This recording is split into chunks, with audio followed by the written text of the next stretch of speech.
নমস্কার, জয় গীতা অফিসিয়াল চ্যানেলে স্বাগত। আজকে 8 ডিসেম্বর 2025। আমরা আছি এখন পুরীর সি বিচে।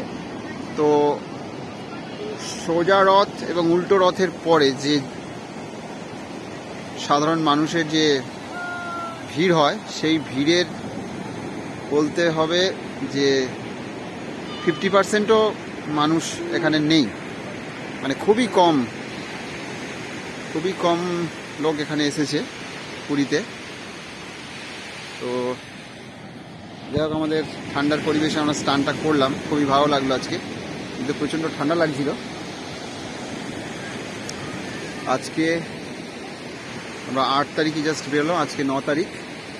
পুরীতে মার্কেটের এদিকে একেবারেই লোক নেই, খুবই সামান্য কয়েকজনকে দেখা যাচ্ছে। আর সমুদ্রের তীরবর্তী সি বিচেই খুব কম লোক আছে। যাই হোক, তো অসংখ্য সবাইকে ধন্যবাদ। আমাদের জয়গীত অফিসিয়াল চ্যানেলে যদি নতুন হয়ে থাকেন, অবশ্যই আমাদের চ্যানেলকে সাবস্ক্রাইব করবেন, আর লাইক করবেন, শেয়ার করবেন নিজেদের বন্ধুদের মধ্যে। সবাইকে অসংখ্য ধন্যবাদ।